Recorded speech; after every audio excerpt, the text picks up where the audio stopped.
I did not see this coming. Your Denver Broncos just get some unexpected but perfect news. We hear great news about contract situations with Courtland Sutton. We're hearing even better news about Bo Nix, Talanoa Hufanga, and Quinn Meinerz drop some major bombs on the stage of day 3 of NFL training camp. If you're new to the channel, this is a place for diehard Denver Broncos fans, and if that's you, like and subscribe to this video. If it's not, get yourself out of here. So diving in here, all we've been seeing on our social media accounts has been the hate for Bo Nix this whole offseason, saying that regression is coming, that sophomore slump is definitely due for him, that he's the next Mac Jones.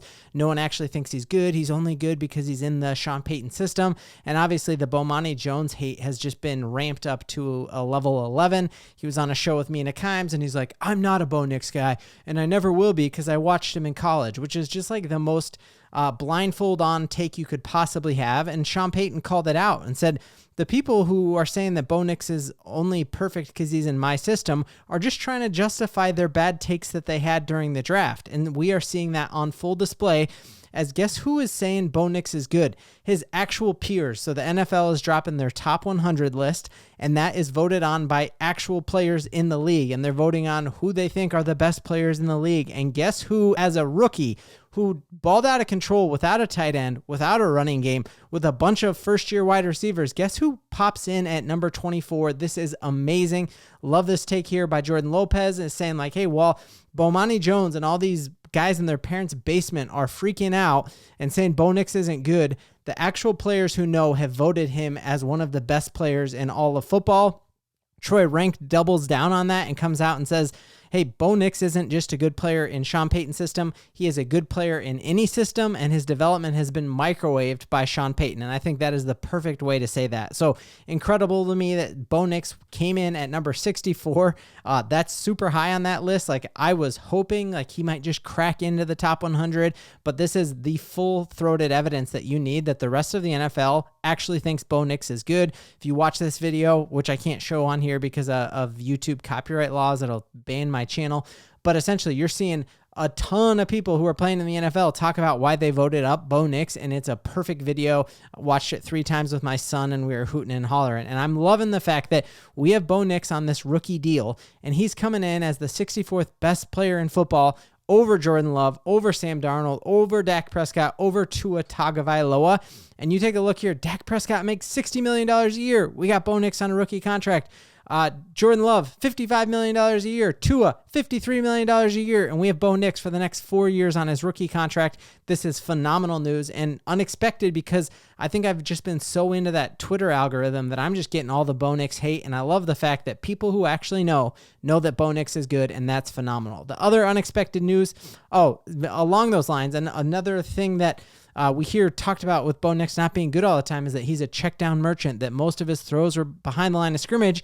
And you see Talanoa come out today, Huff, and just say the thing that shocked him the most, he knew Bo Nix was accurate. He knew he was a hard worker, but the thing that shocked him the most. On the field, and you see how accurate he is, what kind of arm he has. I think that kind of, especially the first day of OTAs, like first ball was over everybody's head. And I was like, wow, like you have to account for those kind of things. And Talanoa coming in and being like, hey, I knew he was accurate. I knew he was a great leader. I had no idea that he had a rocket as an arm. And that's just incredible to see this checked out merchant who's going to have a sophomore slump. You're hearing so many NFL players come in and be like, no, he's actually going to be good. And I love that. We're finally starting to see some justification for when Sean Payton said he was going to be better at this than any other team in the league. He is proving to be right on that, and we are all here for it.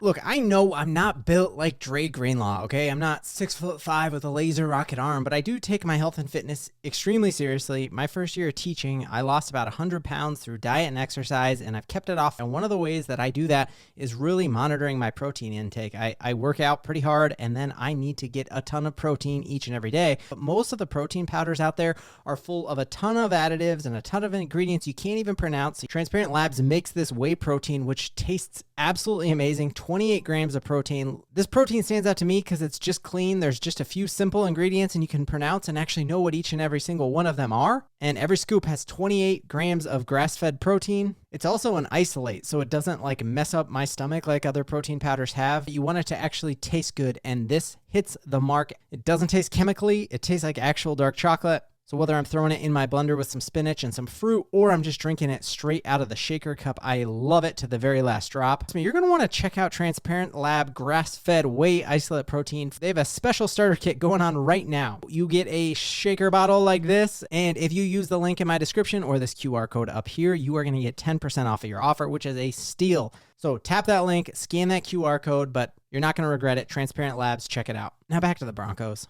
Other big takeaways from this second day of scrimmage of training camp, we have fans in the building tomorrow, which is going to be amazing. We'll have a ton more footage as all y'all are shooting from the bleachers. Can't wait to see that. But we're seeing here the big news to me that stands out is the fact that Courtland Sutton indeed practiced in all of the drills. Yesterday, we saw a ton of people wanting to jump to the fact that Courtland Sutton was doing a hold-in and that he was protesting by not practicing, and that we're seeing today from Luca Evans, who's doing an incredible job there for the Denver Post, and Zach Stevens via DNVR, is that Courtland Sutton practiced a lot and did everything. So yesterday, the fact that he was participating in one-on-ones but didn't in 7-on-7 drills was probably not because he was pouting about his contract, but we know Sean Payton has different players in different bins, and that Courtland Sutton is on the wrong side of 30, and we got to make sure he stays healthy because Bo Nix and him are a lethal combination.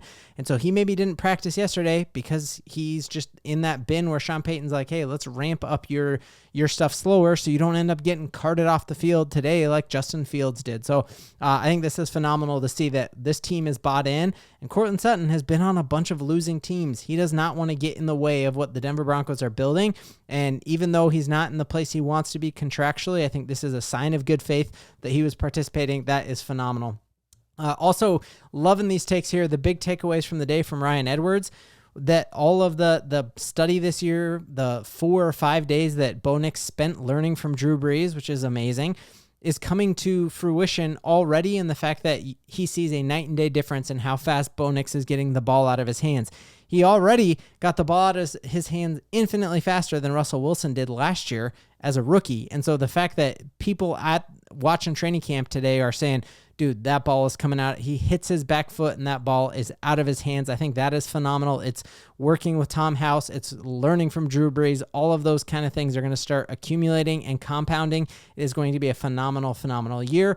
Other unexpected thing I saw was seeing Ryan Edwards say that his big takeaway is that it looks like Devon Vele is going to be wide receiver 2 moving into next year.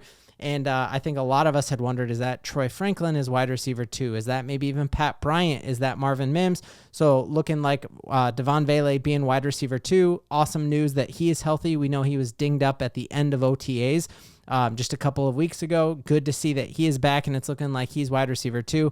That combination was pretty lethal last year, and he got broken ribs during that Seattle game. So thinking of what his numbers would have been like had he been able to be wide receiver 2 all last season, I think he could have, given a Ladd McConkey closer to a run for his money, which is just really, really great news.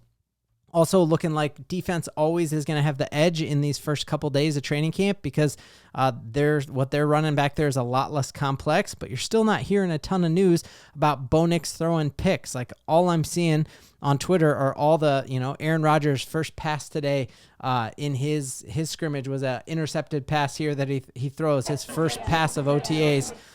Picked off here, and you're not hearing that from what's happening with Broncos training camp, which is great news that Bo Nix is not going to have a sophomore slump because he's going against one of the best defenses in football, and you're not hearing about all of his interceptions, but you are hearing that it looks like our pass rush is just going to be absolutely dynamite.